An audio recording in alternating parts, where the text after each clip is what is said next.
A beginning is the time for taking the most delicate care that the balances are correct. This every sister of the Bene Gesserit knows. Welcome, everyone, to Artificially Literate. This is the space where we dig into books, films, ideas, really anything that sparks deep thought and curiosity. Each time we take something, could be literature like today, a film, maybe a cultural moment, and we try to break it down. Look at the philosophical side, the literal story, and hopefully pull out some, thoughtful takeaways. So whether you just love a good story or you're always seeking a bit more meaning, or maybe you just like hearing a different perspective, well, this is your space to reflect, maybe learn something new and see the world just a little differently. Today, we're diving into something truly epic, a cornerstone, really. Frank Herbert's incredible novel, Dune. We're going to explore this book like we've walked the sands of Arrakis ourselves, talk about its core ideas, what it still means for us today, maybe even for, futures yet to come. Let's really get into the layers Herbert built here. Absolutely. And to really get Dune, you have to start with Paul Atreides, where he begins. He's born, the book tells us, in the 57th year of Emperor Shaddam IV. On Caladan, think beautiful, green, water everywhere. But his destiny, that's tied completely to this other place, this harsh, unforgiving desert planet, Arrakis, or as most know it, Dune. Right. The opposite of Caladan in almost every way. Exactly. And the main tension kicks off right away. House Atreides, Paul's family, they get ordered by the Emperor to move to Arrakis. Now, on the surface, this looks like a huge promotion. Control over the spice melange, the most valuable thing in the universe. Sounds great. Too great, maybe. Precisely. It's a trap, a really elaborate, dangerous trap set by their old enemies, the Harkonnens. And crucially, the Emperor himself is secretly in on it. He wants the Atreides gone too. So Paul's walking right into this viper's nest. He is. And from the very start, there are these other forces swirling around him. You've got the Bene Gesserit, this ancient sisterhood manipulating bloodlines for thousands of years. And then there are these Fremen prophecies on Arrakis itself, whispers of a messiah, the Lisan al-Gaib. They all seem to point towards Paul, hinting at this future that's, well, it's bigger and frankly more terrifying than anyone can imagine. Okay, let's unpack that. Part one, maybe we call it the Crucible of Arrakis. Yeah. Starting with the Bene Gesserit plan and Paul's intense introduction to it. It starts almost immediately, doesn't it? With the Reverend Mother Moham showing up at Castle Caladan. Just this old woman, but the tension is instant. Oh, absolutely palpable. Her arrival casts this chill, and her interaction with Paul and his mother, Lady Jessica, you can feel the dread. Yeah, Jessica knows what's coming. She's Bene Gesserit herself, trained. Her fear is obvious, and it really unsettles Paul. It throws you right into this world where power isn't just armies and ships. It's whispers, genetics, plans laid centuries ago. And then comes the test, the Gom Jabbar. One of the most iconic scenes, surely. Paul has to put his hand in this box, the agony box. It feels like his hand is burning, charring away to nothing. While the Reverend Mother holds this needle, the Gom Jabbar, coated with poison, right at his neck. If he flinches, pulls his hand out, he dies. It's not just about pain, though, is it? No, it's a test of his humanity. Can he control his animal instinct to flee pain?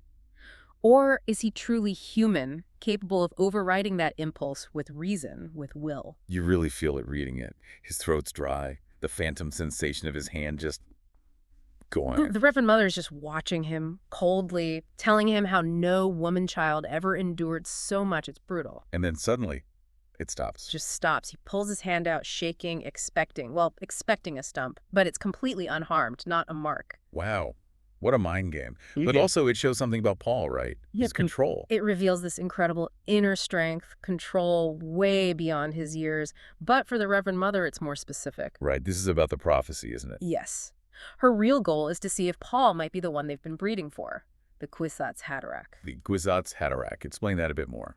Okay, so the Bene Gesserit have this massive millennia-long breeding program. They've been guiding noble bloodlines, pairing people up, all to produce this specific result.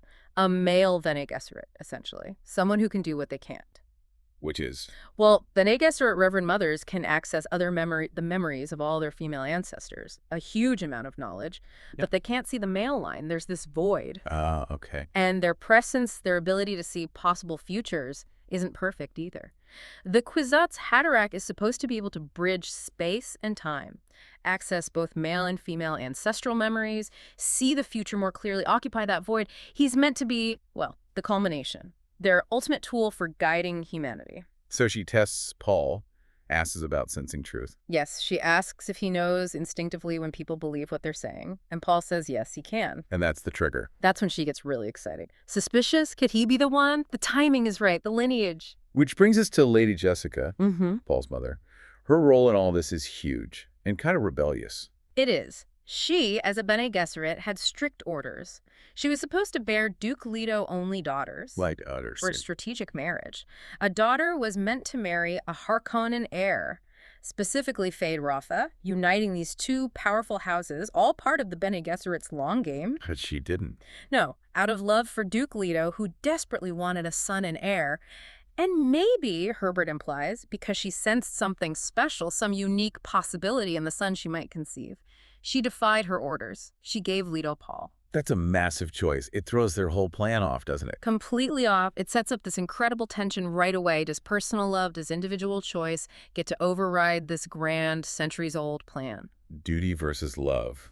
Or maybe intuition versus doctrine. Both, I think.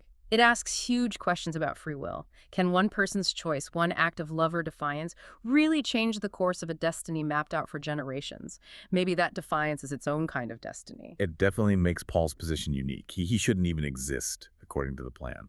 Exactly. And the consequences of that choice ripple outwards immediately, especially when you look at the Harkonnens. They were the architects of the immediate trap. You've got Baron Vladimir Harkonnen, just grotesque ambition and cruelty personified. Yeah, he's quite the villain. Then his twisted mentat, Peter de Vries. Mentats are human computers, remember, trained for logic, but Peter is corrupted. And the Baron's nephew, Feyd-Rautha, young, cruel, ambitious. The one Jessica's daughter was supposed to marry? The very one. Their plan isn't just to defeat the Atreides, it's annihilation, total destruction. Why such hatred? Is it just politics? It's partly strategic, sending a message to the other great houses, don't mess with the Harkonnens. The Baron uses cannily a formal vendetta, very publicly. He wants everyone to know he destroyed Leto. But it feels personal, too. Oh, deeply personal. Herbert hints at a long-standing feud, generations of bad blood. The Baron seems to genuinely relish the idea of Leto's suffering. And the key to their plan is unthinkable. Doctor, yeah. Wellington, yeah. The Atreides' own doctor. He's a Suk school graduate. Which means? It means he's had imperial conditioning. Supposedly, this makes betrayal psychologically impossible. Suk doctors are trusted implicitly across the galaxy because of this conditioning. It's meant to be unbreakable. It breaks. It breaks. The Baron found the lever, as he puts it, something powerful enough to override even that conditioning. We learn later it involves Yua's wife, Wana, held captive by the Harkonnens. So even the most foolproof systems have weaknesses. It raises huge questions about free will versus conditioning, doesn't it? Absolutely. Can anything make someone truly incorruptible if the pressure is immense enough, personal enough? Yua's betrayal is proof that the answer, terrifyingly, might be no. And this whole conspiracy, this trap, it goes all the way to the top. Straight to the Emperor, Shaddam IV. He's actively involved. He's using the Harkonnens as his weapon. Why? Why turn on one of his own great houses? Duke Leto was becoming too popular, too influential in the Landsraad, the Council of Houses. He was seen as honorable, a strong leader, and that made him a threat to the Emperor's power. A classic political move. Eliminate a potential rival before they become too strong. Exactly. It mirrors countless real-world historical examples.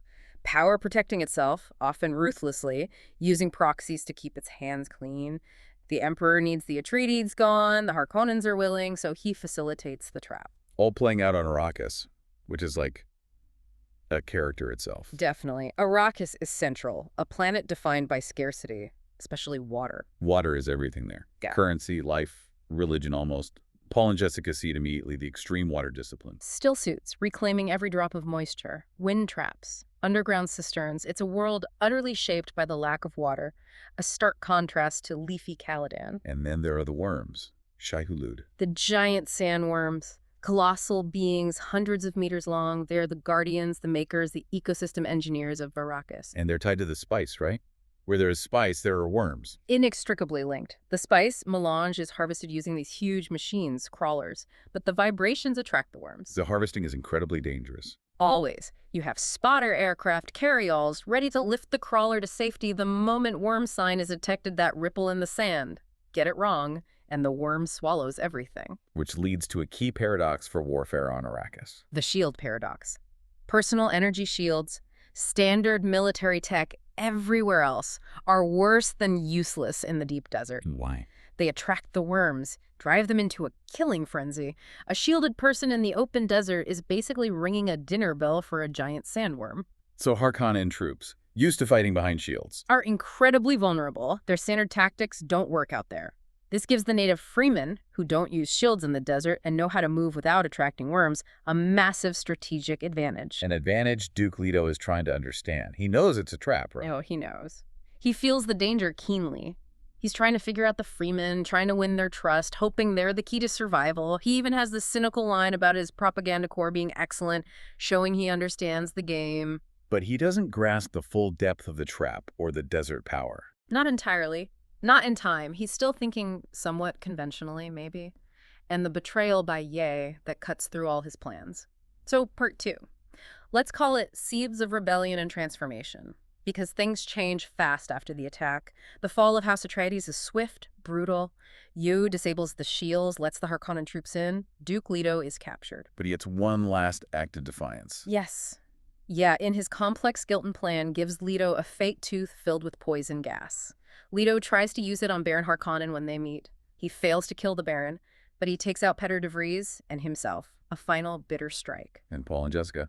They escape, thanks partly to Yu's conflicting actions and partly to other loyalists like Duncan Idaho. They flee into the deep desert. And suddenly it's pure survival. Absolutely. No more ducal palace, just the two of them, the desert and their still suits, learning the harsh rules of water discipline, adapting instantly or dying. It's a total reset. And this is where Paul's abilities Yeah. really start to explode, right? The spice exposure. Massively.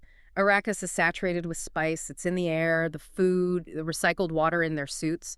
For Paul, who already has this Bene Gesserit engineered potential, the constant low-level exposure acts like a catalyst. A truth-sayer drug, the book calls it. So his visions intensify. Overwhelmingly. He starts seeing fragments, past, present, countless possible futures all flooding his mind. He describes his mind becoming hyper-alert, evaluating, computing, like the Mentat way. So it's becoming a human computer and a prophet. Sort of, Yeah. but it's terrifying for him, a burden. He feels like a bomb ticking inside him. He sees these possible futures, the spectrum of possibilities, but time is also like a wind-blown kerchief, constantly shifting. And there are dark spots, the time darkness futures he can't see. It's not just clear foresight then. It's complex, dangerous. Very. The weight of knowing, the responsibility of choosing a path when you see the potential horrors down others, it's immense. He's gaining power, but losing. Maybe innocence. Control, in a weird way. And amidst all this, he uncovers that family secret. Mm. The really big one. The Harkonnen connection. Through his visions, maybe piecing things together, he realizes Lady Jessica is the Baron Harkonnen's secret, illegitimate daughter. Which makes Paul. The Baron's grandson, Yeah. a Harkonnen himself. Wow, okay. A lot to process.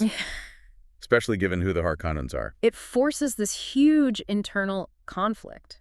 Nature versus nurture on an epic scale. Am I defined by this blood I carry? Can I escape this legacy? The idea of Harkonnen killing Harkonnen becomes incredibly personal. And all this is happening while they're trying to survive and find the Fremen. Yes. Their first encounters with the Fremen are crucial. Meeting Stilgar, the leader of Siege Tapper, they immediately see the Fremen's incredible adaptation. Their mastery of the desert. Complete mastery. The water discipline, knowing how to read the sand, the wind, their use of wind traps, catch basins, the sacredness of water, the crysknife, the knife made from a worm's tooth that must draw blood if unsheathed.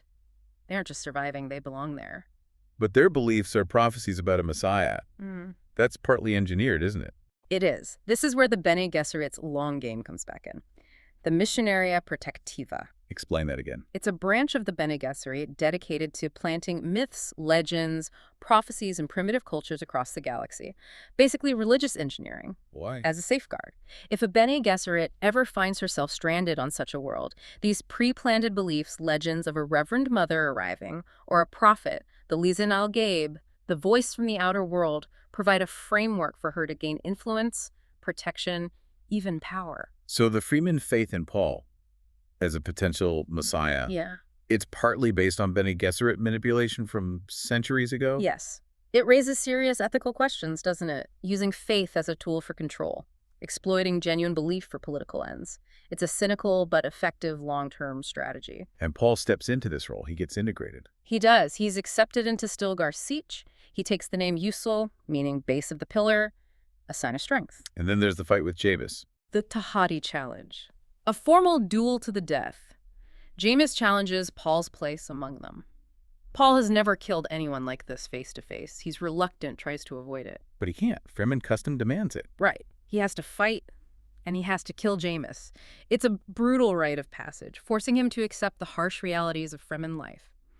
After this, he earns his public Fremen name, Paul Muad'Dib. Muad'Dib, the desert mouse. Yes, the kangaroo mouse. Admired by the Fremen for its wisdom, its ability to survive, to make its own water, to thrive in the desert, it's a name of respect. And Paul notes, interestingly, that this specific outcome, killing Jameis, wasn't in his visions. He did a different thing. Suggesting he still has agency, even with prescience. Exactly. He's not just following his script. His choices still matter, can still alter the path, even if he sees the general direction. And Jessica starts teaching them the Bene Gesserit ways, too.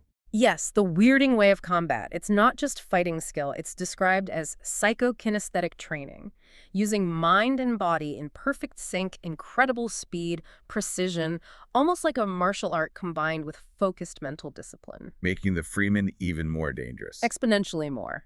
Take their desert skills, their ferocity, and add this advanced Bene Gesserit combat method. They become this near unstoppable force, a weapon the Harkonnens and even the Emperor can't comprehend. Fear is the mind killer. Mm-hmm. Okay, that's a lot to take in about Paul's transformation and the Fremen.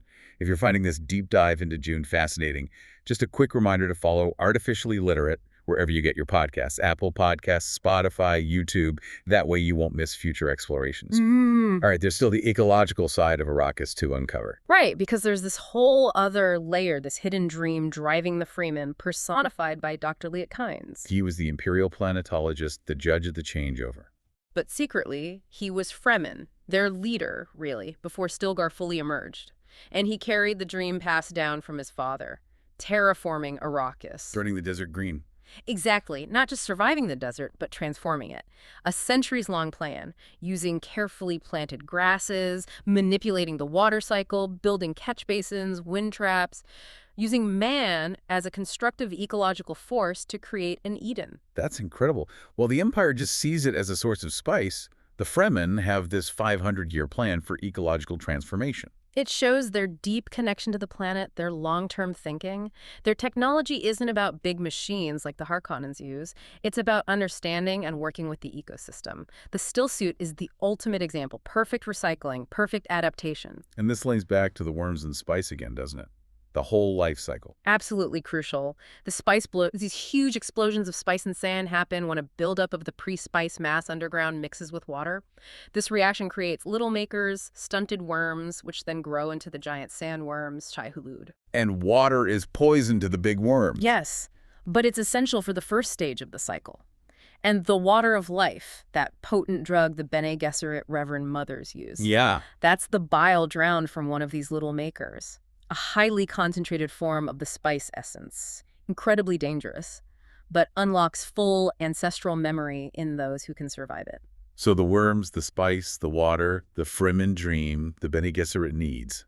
Yeah. It's all interconnected. Completely. And the Fremen, living intimately with this cycle, understand it in a way nobody else does. Controlling the worms means controlling the spice. Controlling the spice means controlling the universe, because the Spacing Guild needs it for space travel. And now, Paul Muad'Dib is poised to take control of the worms. He holds the key to everything. The power has shifted fundamentally to the deep desert. Okay, part 3, the unforeseen future. Paul's rise and the final confrontation. Things move quickly now. Paul consolidates his power among the Fremen. One key moment is the return of Gurney Halleck. Leto Swordmaster, Paul's old teacher. He thought Paul was dead. Exactly. Gurney escaped the attack and fell in with spice smugglers. Their reunion is emotional, powerful, and brings another key military mind back to Paul's side. And then Paul takes the ultimate step. He rides a worm. The ultimate proof of Fremen leadership. He uses the maker hooks and a thumper, a device that pounds the sand rhythmically to summon a giant sandworm, and then he mounts it, steers it across the desert. Gurney's reaction is perfect, isn't it? Yeah. Seeing these terrifying monsters treated like a writing animal. It perfectly shows the culture shock, the shift in perspective. Paul isn't just adapting to the desert, he's mastering its greatest power. He is Muad'Dib, the will of the sand. Which leads to the final clash, Paul leading his Fremen army, the Fedaykin, these incredibly loyal, fierce warriors. They confront the emperor himself, who has come to Arrakis with his Sardaukar troops, the supposedly invincible imperial soldiers, along with the Bene Gesserit Reverend Mother, the Harkonnens, and the Spacing Guild. Pell holds all the cards now. All of them. He reveals the emperor's treachery, he demonstrates the Fremen's power, but his ultimate weapon is the spice. He threatens to destroy it. Yes, he reviews he knows how to destroy the spice cycle forever, essentially, by altering the planet's ecology, perhaps introducing too much water. The Spacing Guild cannot allow this. Their entire monopoly on interstellar travel, their very existence, depends on spice for their navigators to fold space. Blackmail on a galactic scale. The ultimate leverage. The Guild dares not risk the loss of spice. Paul forces the Emperor's hand. He demands the throne, Princess Irulan's hand in marriage, and exile for Shaddam IV. He acts with such coldness sometimes, like a mentat. He does. The spice awareness, the prescience, it shapes him. He calculates, strategizes, sees the necessary moves. But underneath, there's this immense internal struggle. Because he sees where this is going. He sees the jihad, the holy war that his Fremen followers, fueled by religious fervor and his legend, will unleash across the universe in his name. Billions will die. He sees this terrible future born from his victory. So he takes a throne not because he wants power, but because he sees it as the least bad option. The alternative futures he glimpses are potentially even worse: stagnation, decay, perhaps extinction for humanity. He feels trapped by his own prescience, a figurehead for a movement he knows will become monstrous. When Godhead's given, that's the one thing the so-called God no longer controls. He says something like that, right? Exactly. He's swept up in the storm he helped create. The burden of knowing is almost unbearable. He sees all these paths, but feels forced down one specific bloody corridor of time. And he has to live with the Harkonnen blood inside him, too. Constantly.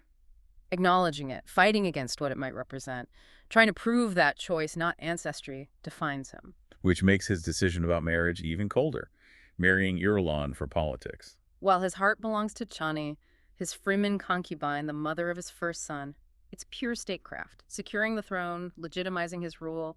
Love is sacrificed for the necessities of power. There are no innocents anymore. That's the brutal reality he accepts. Leading, especially on this scale, requires terrible choices, personal sacrifices that stain the soul. And yet, even with all his foresight, there's that one enigma, Count Fenring. The Emperor's closest advisor, his errand boy. A very strange character described as a genetic eunuch, but also a deadly killer. And crucially, Paul can't see him in his visions. Fenring is a blank spot, a void in Paul's prescient sight. Paul suspects Fenring might have been groomed as a potential Kwisatz Haderach himself, but failed somehow, leaving him hidden from foresight. Meaning Fenring could be the one person capable of killing Paul. Paul fears it. It's this terrifying reminder that even near-omniscient foresight has limits. The universe is always one step beyond logic. There are always unpredictable elements, wild cards that even the Kwisatz Haderach can't account for. A humbling and scary thought for someone who sees so much. It keeps the stakes real, doesn't it? Even at the height of his power, there's this unknown, this potential vulnerability. The vision of time is broad, but when you pass through it, time becomes a narrow door. And that feels like a good place to leave our deep dive into Frank Herbert's Dune. What an incredible book. Thank you so much for joining us on this journey. We've touched on power, prophecy, ecology, leadership, what it means to be human. Just so many layers. We hope it's given you plenty to think about, maybe see the story, or even our own world's complex systems in a slightly different light. Yeah, it's been great digging into it. Thanks for listening to Artificially Literate. Definitely check out our other episodes if you enjoyed this kind of discussion. And please do follow the show, Apple Podcasts, Spotify, YouTube, wherever you listen, so you catch our next deep dive. We'd love to have you back. Until next time, remember, feed your brain, starve your inner fool.